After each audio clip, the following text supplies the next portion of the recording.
So for those of you that I haven't met yet, I'm Sarah Wellons. I am a graduate student at the CFA. And recently I've been digging through the Illustra simulation that our group recently finished, looking for these massive compact galaxies that we have been talking about and tracking down how they formed. So you don't need to I don't need to tell you this because we've been talking about this all day. But as you know, there's a strong size evolution of particularly quiescent galaxies with Redshift. So this is some observational distributions of sizes with stellar mass going up on this axis and Redshift going up to the right. And if you look at the red distributions here, which are the distributions of quiescent galaxies, you can see that as you go forward in time, the sizes of these galaxies get much larger. And so the question that I and everyone else is trying to address is, why are these galaxies at these higher redshifts so much smaller and so much more compact? And the tool of choice that I'll be talking about is the Illustra simulation, which Dylan talked about a little bit yesterday. This is a cosmological simulation with a box size of about 100 megaparsecs on a side. The baryonic resolution elements have masses of about 10 to the 6 solar masses. And at redshifts 2 to 3, the gravitational softening is between 0.35 to half a kpc and smaller at higher redshift. The physics is evolved using an N-body and hydro solver, which uses the moving mesh code of repo. And it also includes models for star formation and evolution, gas cooling, and stellar and black hole feedback. So when I take the population of galaxies that are present in the simulation at all redshifts and apply the sort of cut in the mass radius plane that Guillermo was talking about, this sigma 1.5 cut to select for the compact galaxies, I find a number density distribution that looks like this, where these points are the number densities that Guillermo found. And so in the simulation, we're finding a sort of reasonable behavior of this population of galaxies, both in terms of the number density that we're finding and their evolution. So we start losing them after about redshift 1 or 2, which is where it peaks. And so in particular, I'm going to be looking here at redshift 2. Now, I'm going to be tracing back and looking more closely at a smaller subset of this compact population. So I'm going to be using a slightly different selection criterion to select my population. So here is the mass radius diagram, and plotted on it are all the galaxies present in the simulation at redshift 2. And I'm making 2 cuts on this plot to select my compact galaxies. First, I'm selecting for massive galaxies, so galaxies with stellar masses greater than 10 to the 11 solar masses. And of course, I want them to be not only massive, but small. So I select for galaxies with a half mass radius below 2 kiloparsecs. And so this quadrant of the mass radius diagram is what I'm calling compact. And when I make this selection, I end up with 14 of these massive compact galaxies, which I am tracing to higher redshifts in the simulation and trying to find out how they formed. But if we stick at redshift 2 for a minute and ask, what do these things look like? This is just some images that you can keep in your head for what am I talking about when I talk about compact galaxies. So all 12 of these galaxies were drawn from the population in the simulation at redshift 2. All 6 of these belong in my compact selection, and these galaxies have the same amount, roughly the same amount of stellar mass, but have a more extended stellar distribution, whereas these compact galaxies pack all that mass into a very small space. So this is 10 kiloparsecs across, and they pack a lot of stars into a space with radius 2 kpc or less.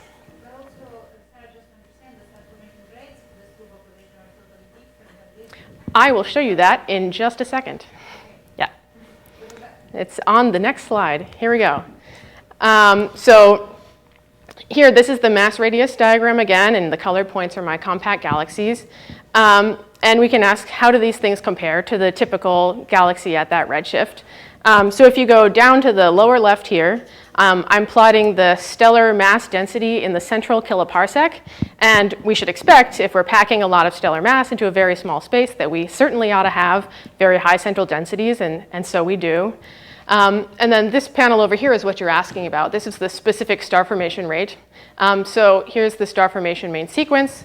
And many of the galaxies have fallen off of it and are quenched by Redshift 2, but we still have about a third which are reasonably on the main sequence and haven't quite fallen all the way off yet. And down here are the colors. And so because these galaxies have older stellar populations, they're also going to be redder. There are 2 points here for each of the compact galaxies. The redder point, which is higher on this plot, is just when I apply a very simple dust model. So they're often quenched and they're often redder, but not always. So the main question that I'm trying to address here is, how did these galaxies get into this region of the mass radius diagram? How did they arrive at a compact state? And I found that there are 2 mechanisms which seem to produce this amount of compactness. And I'm going to show you 2 galaxies in particular which exemplify these 2 mechanisms. So in this first example, let me first show you the stellar mass evolution with Redshift.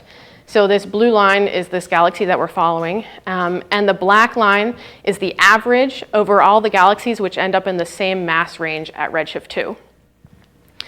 So this galaxy has been undermassive for most of its lifetime, but catches up very quickly around Redshift 2.5 and assembles most of that mass very fast.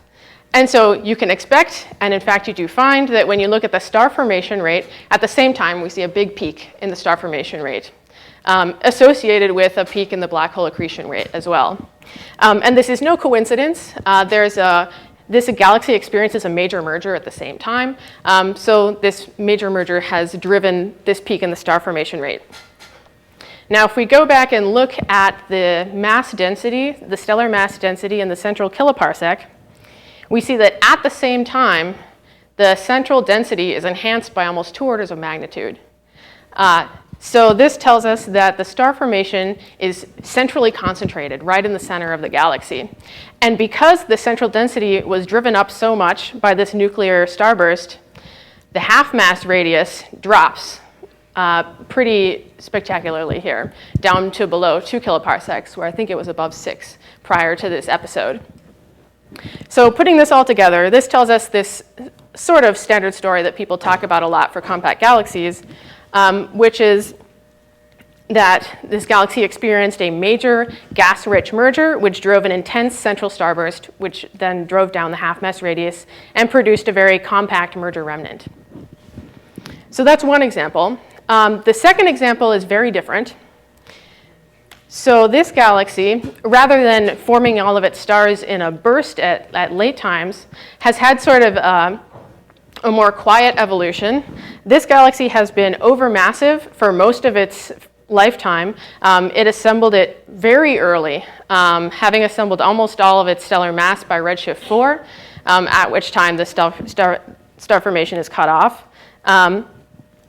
And again, here in the star formation rate here is more than an order of magnitude above the average for something which ends up at that mass at Redshift 2, quenches at Redshift 4. If we look at the central density here, from the last example, you remember that it was down below here and then very rapidly caught up. This galaxy has been overdense in the central regions throughout its lifetime. At Redshift 6, it has a central density comparable to a galaxy which is more massive at Redshift 2.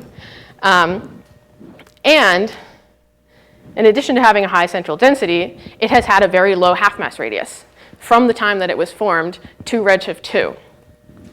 So this galaxy formed with a very small size, and it maintained this small size up until Redshift 2. And so in this case, the compactness that we see is not an indication of this dramatic starburst event, but rather just the fact that the galaxy formed very early, when the scale factor was very small, and so naturally formed more dense and smaller. So in this case, it's really the early formation time that is driving the compactness. So we have 2 very distinct formation mechanisms that I'm finding among these 14 galaxies, and they appear very differently in all of these evolutionary plots. Now, if I go back to the mass radius diagram that I showed you before, so this is at Redshift 2, and here's where all the compact galaxies end up over here. These two galaxies take very different tracks across this diagram to get there. So here was the first example that I showed you with the galaxy, which has had a large size for most of its life and then drops very quickly at late times. The color of the line here is an indication of the redshift when the galaxy reached that location on the plot. Thank you. And the second galaxy has had a small size throughout its evolution, reached 10 to the 10 solar masses at redshift 7 or so, reached 10 to the 11 around redshift 4, and then just kind of hung out here. So they take very different tracks across this diagram. Now, so here I'm taking the same diagrams and taking different redshifts within the simulation and showing you their positions on these diagrams. And I find that all of the 14 galaxies that I'm looking at in this sample form in a way that resembles one of these two paths or some combination thereof. And I've color-coded them accordingly. So the ones that I have painted in red are galaxies which owe their compactness primarily to an early formation time. So these 4 over here, if we look at redshift 5, we can see that these 4 galaxies are among the very most massive galaxies that are present in the simulation, and at redshift 5 already have sizes less than 2 kiloparsecs. Whereas if I look at the galaxies that I have painted blue, which are the ones that form in this burst, and we go to redshift 3, many of them are still well above my threshold for compactness and quickly drop down there between redshift 2 and 3 when they experience this merger or other event which drove down the half-mass radius. So of the 14 that I've looked at carefully, we have 10 central starbursts and 4 early formers. Now we can back up a second and ask, what can this tell us about the shape of the evolution of number density of these compact galaxies? Well, if we think about these two mechanisms, the merger leading to a central starburst and the early formation time, both of these depend on or are more efficient in high redshift conditions. The merger leading to a central starburst, the frequency with which a merger produces a compact remnant is going to depend, among other things, on the abundance of cold gas in the two progenitors. And so as the abundance of cold mass in galaxies decreases, so too is the frequency of having a compact remnant and the efficiency of forming a compact galaxy in this way. And by definition, this early formation scenario requires, in early time, a small scale factor. And so this tells us that as the rate at which we're introducing galaxies into this compact category slows down, we have to start losing number density at low redshift because galaxies are not going to stay in that category forever. You know, things happen to them, they fall into something bigger, or they accrete satellites which puff up their half-mass radius. And so as these guys are leaving the compact category, they're just not being replaced because these two mechanisms are no longer effective. And so it makes sense that we see a decrease in number density at low redshift. So just to summarize, I've looked in the illustrious volume for massive compact galaxies at redshift 2 as defined by stellar masses greater than 10 to the 11 solar masses and half-mass radii below 2 kpc, and found 14 of these galaxies, tracked them back to high redshift to find out how they reached that level of compactness, and found that all of them either experienced a central starburst or formed very early or some combination thereof. And note that these mechanisms are most effective at high redshift, which leads to a decrease in number density at low redshift. Thank you.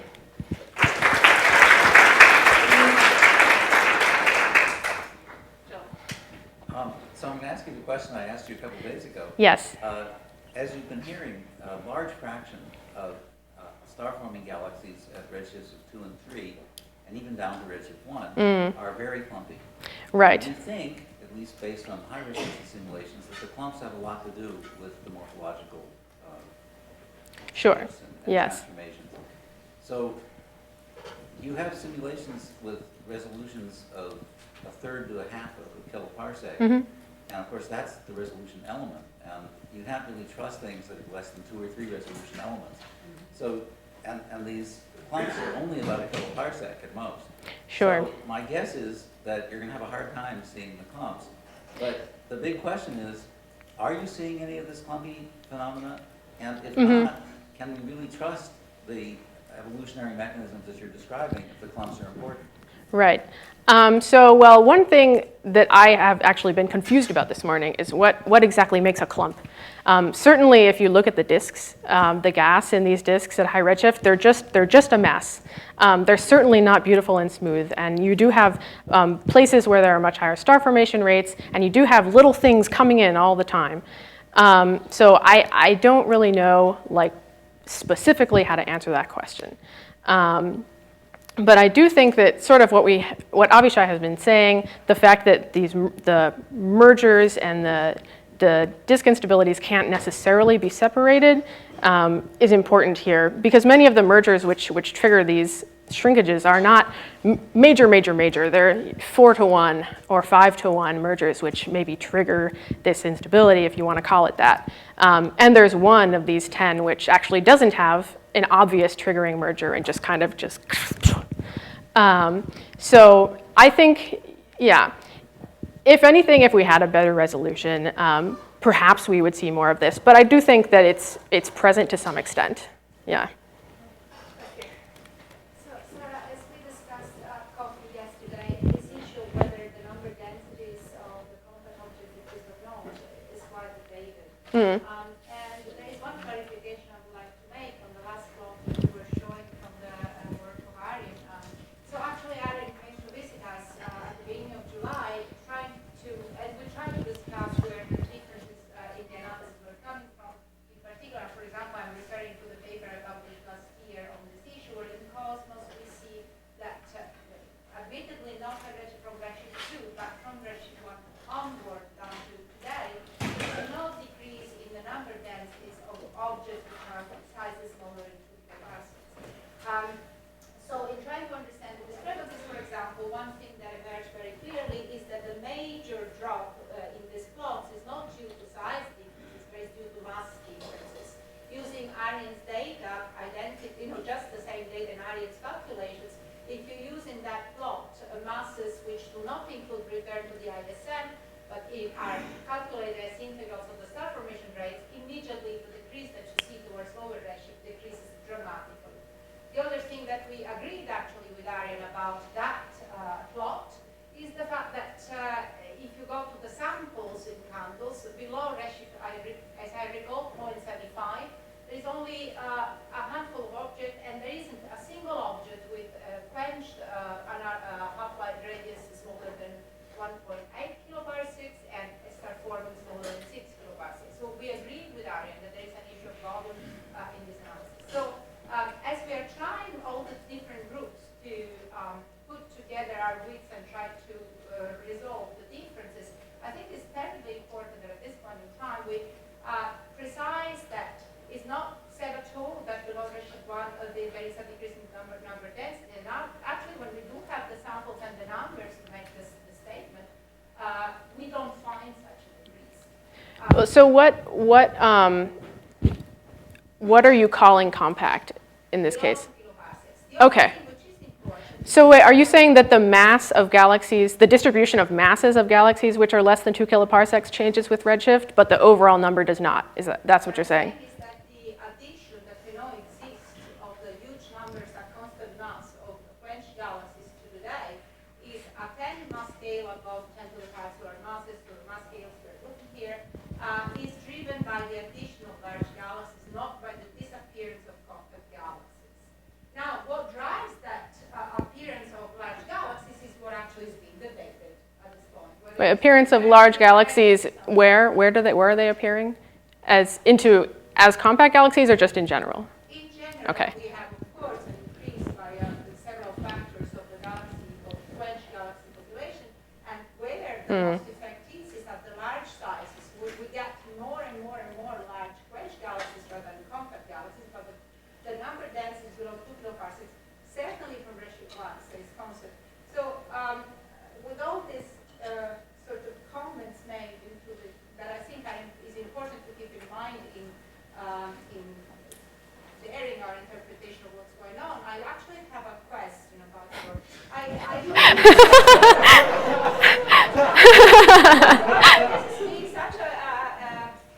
do think we need to, but that's what we're trying to do with all the groups so far Yeah, I think it's just important to make sure everyone's talking about the same thing. The question I have is that what I saw is actually lovely because the different categories you are showing, I think actually they're building up a very coherent sort of picture of what's going on. In particular, my question is, when you distinguish between these sort of starbursts and already quenched, you are nevertheless looking at starbursts which are occurring if I was quick enough to look at your lovely plots.